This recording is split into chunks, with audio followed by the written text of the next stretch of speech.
Indiana, a name that most people associate with cornfields, small towns, and a calm, easy life. But every state has a face it keeps hidden behind the curtain. And Indiana's hidden face is not meant for ordinary eyes. Silent settlements buried deep in the woods, half-sunk graveyards along forgotten rivers, towns swallowed whole by shifting sand, and communities erased from state maps on purpose. These are the places locals avoid speaking about aloud, where after sunset the atmosphere no longer feels human, where the mistakes of past generations, the disappearances, and the buried truth still seem to breathe in the dark. In this video, we're stepping into 10 of Indiana's most dangerous, mysterious, and unsettling locations, places that force you to ask a simple question. Why were some towns abandoned? And why do some remain empty? If you're ready to lift the veil of reality, if you can handle stories that even daylight struggles to tolerate, then take a breath, steady your nerves, and follow us. Because this journey is not going to be ordinary. Welcome to Indiana's darkest towns. Number 10, the 100-Step Cemetery. In the middle of Indiana's quiet and peaceful countryside stands a small, unremarkable hill, so ordinary that if you pass by during the day, you might not even slow your car down. A simple sign, a grassy slope, and a straight line of concrete steps, exactly 100 of them. Everything about this place feels normal, safe, harmless, and that is exactly what makes it dangerous. Because once darkness falls, the entire atmosphere of this hill changes. People say there's a ritual practiced here, secretly, quietly, and never acknowledged by the locals. They won't talk about it, they won't confirm it, but they never go near those steps at night. The ritual is simple but terrifying. At exactly midnight on a night with no moon at all, you must climb all 100 steps, counting each one out loud, one step at a time. No hesitation. Legend says that if your count ends on exactly 100 when you reach the top, the cemetery's ancient ghostly caretaker will appear before you. He doesn't look fully human, but he doesn't look like something from this world either. And he shows you something no person should ever witness: the vision of your own death. If this sounds like a story made to scare kids, just wait, because the real fear began in 1892. A grieving father requested to move his young daughter's body to another cemetery. Permission was granted. The grave was opened. And what the workers found was not a rumor, not an exaggeration, but a chilling truth.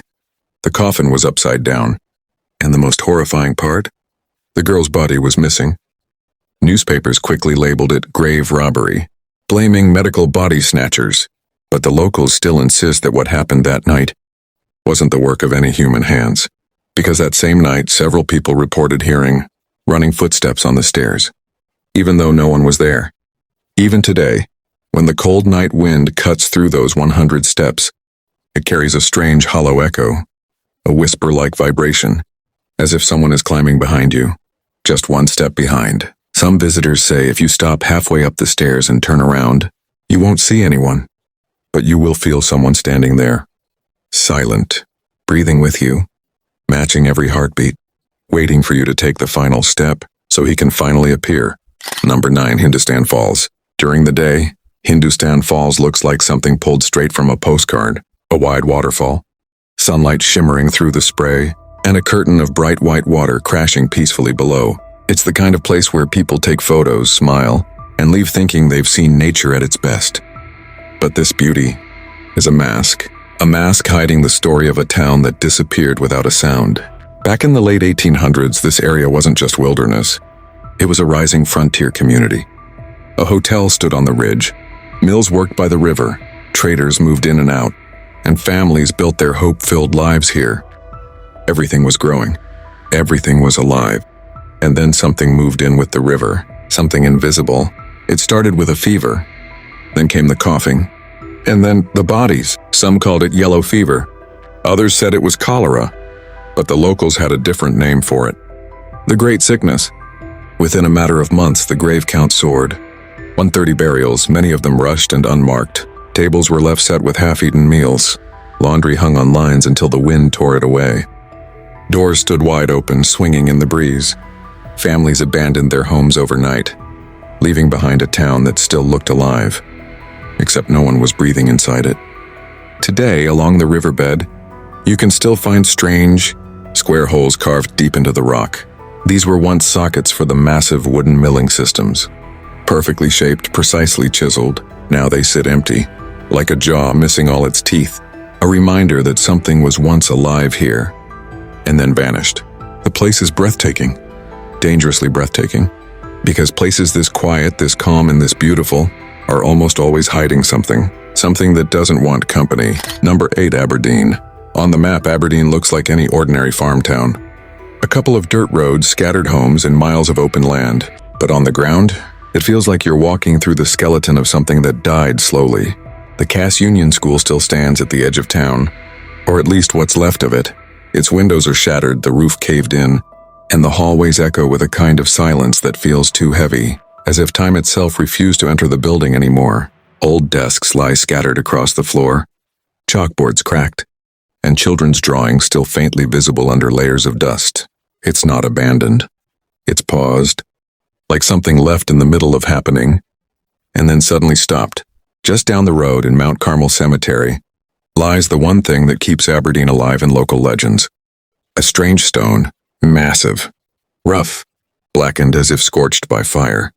A stone that didn't match the land, the soil, or anything ever found nearby. Because on a night in 1930, it fell from the sky.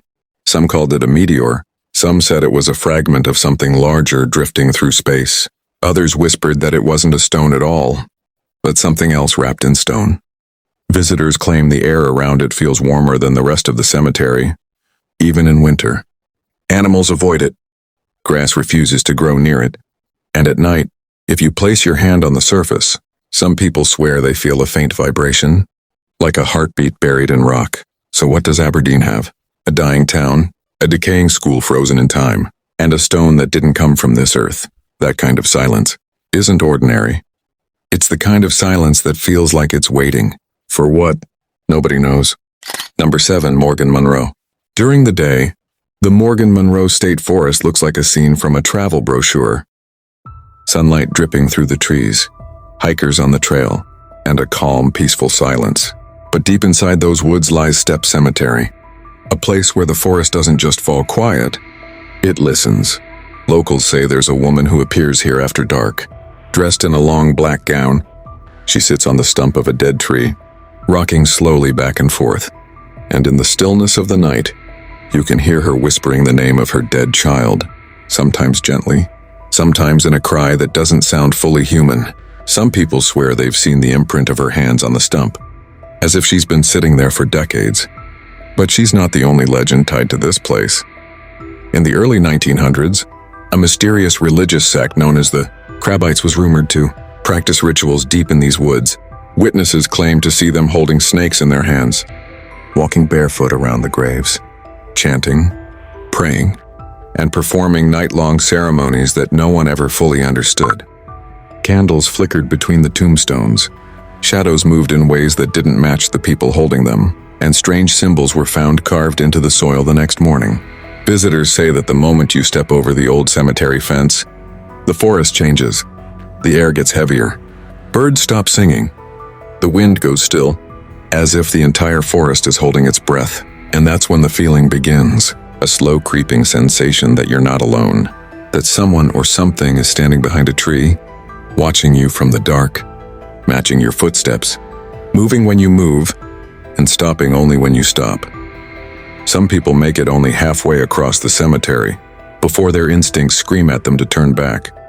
Others stay long enough to hear it, a faint crying echoing through the trees, coming from the direction of the stump, even when no one is sitting on it. Steppe Cemetery isn't just quiet, it's aware, and it remembers everyone who enters. Number 6, City West.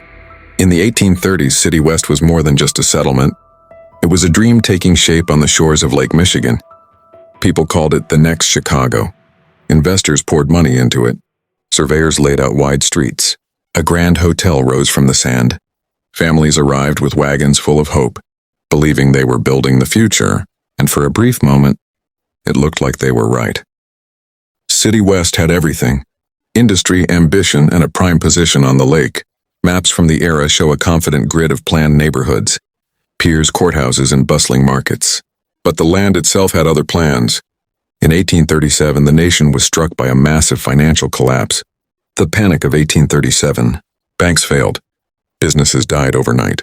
And towns like City West, built on fragile new money, were the first to fall. Construction stopped. Workers left. Families pulled down their homes for firewood, loaded their wagons, and never returned. And then the wind stepped in. It blew endlessly across the lake, carrying mountains of sand. Dune after dune rolled over the empty streets, burying foundations, covering the half-built hotel, and smothering every trace of the future that once glittered here. Today, nothing stands above ground. But beneath the shifting dunes, City West is still there, its stone foundations sleeping in the dark, its forgotten streets lying perfectly preserved under layers of sand, like a corpse that never decomposed. If you walk across the dunes at sunset, you can sometimes feel the ground hollow beneath your feet. The faint echo of a buried basement, a long-lost cellar, a forgotten room sealed away by time. This place isn't just abandoned, it's entombed. A beautiful grave, the grave of an entire city, a city that never got the chance to live. Number 5, Elkinsville and Browning Hill. It started with one simple mistake, a single line drawn incorrectly on an engineering map. And just like that, the fate of an entire town was sealed. The government announced, this area will be submerged underwater. Hundreds of homes were emptied, 300 families forced to leave, 10 churches torn down, 8 cemeteries disassembled, their graves carefully relocated. Residents packed their lives into wagons, believing the valley below would soon disappear beneath the rising waters of Monroe Lake. But decades later, it was revealed the water level had been miscalculated. The main part of Elkinsville would never have been submerged. A town erased by paperwork. Some say the lake still holds secrets. Graves may remain beneath its calm surface, silent witnesses to a past that was never meant to vanish. And high above the valley, on the stony summit of Browning Hill, another story waits. Locals speak in hushed tones of the Watcher, a presence that appears at night, standing motionless between the scattered rocks. It watches the flooded valley below, silent, immovable, its gaze fixed on the town that was erased, on the lives that were uprooted, on the graves that may never have been moved. Hikers climbing Browning Hill often report a sudden stillness in the forest. No birds, no wind, only a heavy silence, broken occasionally by the distant splash of water from the lake below. And when they glance between the stones, for a heartbeat, they feel the weight of eyes upon them. Elkinsville is a town that was never meant to die, yet it vanished. And Browning Hill keeps watch, reminding anyone who dares to climb its slopes that some mistakes linger far longer than the people who made them. Number 4, Tunnelton. Stretching through the Indiana hills, Big Tunnel is more than just a marvel of 19th century engineering. Built in 1857, its long stone walls stand as a testament to human skill and ambition. But some structures aren't made of stone alone. They are built from stories, legends, and tragedy. In 1908, a night watchman named Henry Dixon was found near the mouth of the tunnel. His body was broken, his skull shattered, yet his lantern, still burning, lay beside him. No one could explain what had happened that night. Was it an accident? A brutal attack? Something else entirely? The answer remains lost in the shadows of the tunnel. Over time, tales grew. Workers, travelers, and locals began reporting strange sightings inside the tunnel. A man-shaped shadow with no head, carrying a lantern that swung gently from side to side. Some say it replays a moment from that fateful night, forever trapped in stone and darkness. The tunnel also holds older secrets. Stories speak of a worker buried alive when part of a nearby cemetery collapsed, and a soldier accidentally shot by his own unit during wartime. Their misfortune, some say, lingers in the very walls. Stone remembers. Stone never forgets. And if you dare enter at night, the most unnerving part begins. Visitors claim to hear the roar of a freight train echoing through the tunnel, even when no train is scheduled. Steel on stone, wheels screeching, a vibration that rattles your chest. The sound is real enough to make you step aside, but the tracks are empty, and in that darkness your mind begins to fill the tunnel with shapes, or maybe they were already there. If you are thinking of stepping inside, remember this. Big Tunnel is still an active rail line. The darkness is tight, the stone walls unforgiving, and hundreds of tons of steel can appear without warning. Here, the ghosts are the least of your worries. Reality itself is far more dangerous. Number 3, Oak Ridge Asylum. High on a hill, deep in the forests of Indiana, stands a crumbling building that time seems to have forgotten. Locals call it Oak Ridge Asylum, though on paper it was once Oak Ridge State Hospital, Psychiatric Division. Built in the 1950s under the guise of treatment, inside it was anything but humane. This was a place where mental patients were not healed. They were silenced. Voices that dared to speak too loudly often vanished by morning. Files would simply note and transferred. No one knew where they went. Some say they never left. In 1982, the hospital was officially declared inactive. Just a single line on a page, no farewell, no closure. But the hospital did not leave. It was simply abandoned. Today, anyone peering through broken walls or stepping into its long, empty hallways feels it immediately. The building still breathes. Patient records lie scattered. Siring is left behind, wheelchairs abandoned mid-aisle. Everything as if the staff just stepped out. For 2 minutes. At night, locals report strange noises. The scraping of metal, the sudden push of an empty wheelchair, echoing down dark corridors, and the most infamous legend, a nurse in a white uniform appears in the basement. She stands silently in the hallway, watching anyone who dares enter, until you finally muster the courage to look directly at her. Attempts to demolish the building have failed repeatedly. Machines break down mysteriously. Operators swear, this building refuses to fall. Oak Ridge Asylum is more than abandoned. It is a place where the past lingers, where the walls themselves seem alive, and where those who enter often feel watched. Number 2, Carpenter's Mill. Far up north in Indiana, there was a small town called Carpenter's Mill. The town had grown around a massive sawmill. Constant machinery, the scent of fresh-cut wood, and the noise of workers filling every street. Everything ran like clockwork, until one cold night changed everything. In 1974, that night was recorded in official documents as the Black Freeze. By evening, every machine had stopped. Every vehicle froze in place. Every light in every house went out. It was as if the entire town had stopped in a single heartbeat. The next day, when state officials arrived, they found nothing.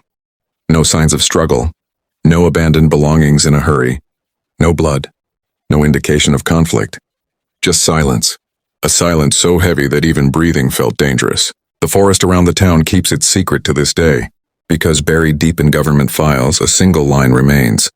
Last known mill test failed containment. After that, the entire report was blacked out. Some old-timers whisper that secret experiments had been conducted at the mill. Chemicals, sound waves, or something far stranger. Something that could affect the human mind. Today, Carpenter's Mill is completely swallowed by dense woods. Search for it and you might find a broken plank with faded letters. Stop, active test area. The question isn't what happened that night. The question is, where did everyone go? Number 1, Raven's Gate. At the very top of this list lies a town even the locals whisper about in fear. A town not just erased from maps, but almost wiped from memory itself. Its name, Raven's Gate. In the 1920s, Raven's Gate thrived. Beautiful wooden homes lined neat streets.